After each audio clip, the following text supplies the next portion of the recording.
नमस्कार, ABC news देख रहे हैं आप। मैं हूं आपके साथ रेनी। मध्य प्रदेश और राजस्थान से उठी बच्चों की चीख अब पूरे देश को झकझोर रही है। कफ सिरप से मौतें, वो सिरप जो दवा के नाम पर दी गई, पर निकली जहर की बोतल।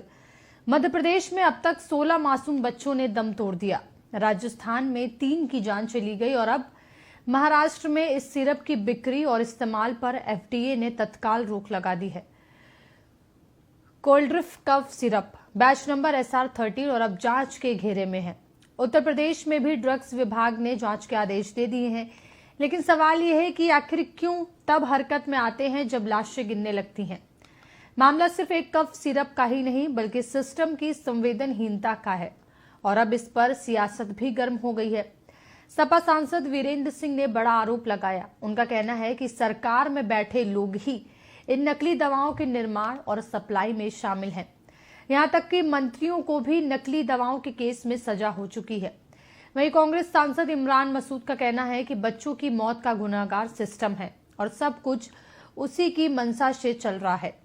तो आज के डिबेट में हम पूछेंगे कि क्या सरकार बच्चों की जान की कीमत पर फार्मा कंपनियों को बचा रही है? क्या मौत की ये दवा सरकारी निगरानी से निकलकर बच्चों की जिंदगी में घुल गई है? और आज इसी मुद्दे पर चर्चा करेंगे। हमारे साथ विशेष मेहमान जुड़ चुके हैं।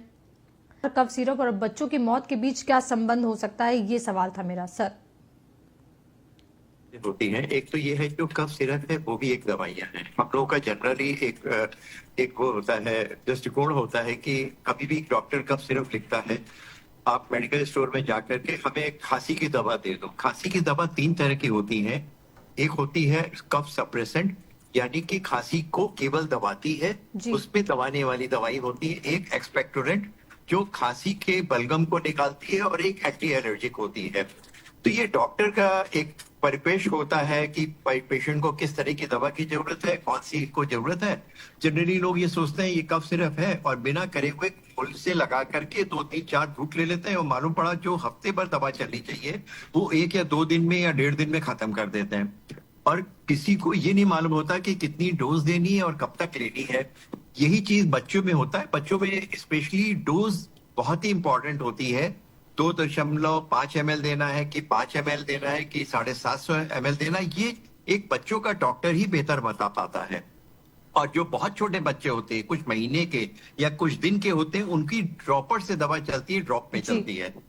अब प्रश्न होता है कि दवा, अगर ये हम जनरल एक बात कर रहे हैं, जो जनरली जो गलतियां होती हैं, अक्सर पेरेंट्स होते हैं, उनको मालूम है कफ सिरप बहुत खांसी आई, थोड़ी सी दी, नहीं खांसी रुकी, फिर थोड़ी देर बाद दे दी, फिर आधे घंटे में दे दी, तो उसका क्यूमुलेटिव इफेक्ट होता है। थोड़ी देर बाद उसका बहुत ज्यादा सीरियस इफेक्ट हो जाता है। अगर आपने ओवरडोज ऑफ एंटी एलर्जी दे दी तो बच्चे को सेडेशन हो जाएगा। जो कोडीन टैबलेट है, जो कोडीन सिरप होता है, ये हम लोग उनको देते हैं जिनको खांसी के साथ खून आ रहा होता है, खांसी में कोई इतनी दिक्कत होगी उसको किसी भी तरह हमें दबाने की जरूरत होती है, वो एडल्ट को देते हैं।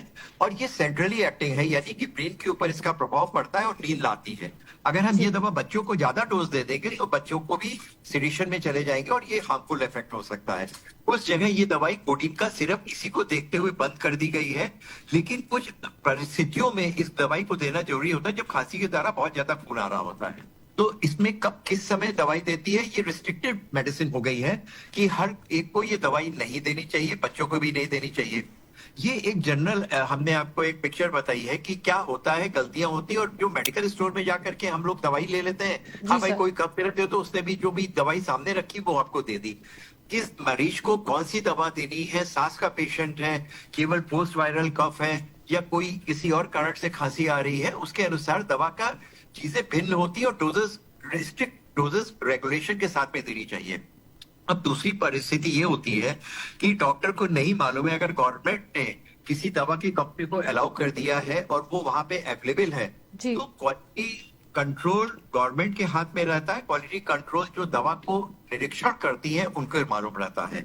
ये पता करना डॉक्टर के हाथ में नहीं होता है कि ये दवाई की क्वालिटी क्या है। उसने अगर स्टैंप लगा दिया कि ये असली दवाई है, ठीक दवाई है, तो ठीक है। लेकिन बहुत कभी कभी ऐसा होता है, जैसे फाइजर या बहुत अच्छी कंपनी की दवाई है, वो नकली बन जाती है। ये डॉक्टर को नहीं मालूम पड़ता है कि ये नकली है कि असली है। एक तो वहां पे रेगुलेशन की जरूरत होती है। अगर उसको किसी को लाइसेंस दिया हुआ है तो ये मान के चलते हैं डॉक्टर की दवाई की गुणवत्ता जांची हुई है और दवाई ठीक है। अगर उसमें क्वांटिटी ऑफ मेडिसिन को जरूरत से ज्यादा या कम है या नहीं है या गलती से कोई और चीज मिल गई है जो उसको प्रिजर्व करने के लिए बनाई तो जाती सर है कहीं तो ना उससे कहीं harmful जी हो सर सकती है। जी सर कहीं ना कहीं लोगों को डॉक्टर से कंसल्ट करके ही कफ सिरप वगैरह लेनी चाहिए। बिल्कुल और सर। कफ सिरप को एक जनरल मानस को ये मालूम होना जी, चाहिए बिल्कुल। कफ सिरप कोई एक पानी नहीं है, वो भी एक दवाई है और उसकी ज्यादा मात्रा दे देने से ये हार्मफुल इफेक्ट आ सकता है। ठीक है सर। राज जी और राजीव कक्कड़ जी, आप सभी का बहुत बहुत शुक्रिया। तो सिरप की वजह से ऐसे कई बच्चों की जान चली गई है और इसी को लेकर के हमने अपने मेहमानों से खास बातचीत की है। बातचीत में इतना ही। आप देखते रहिए एबीसी न्यूज।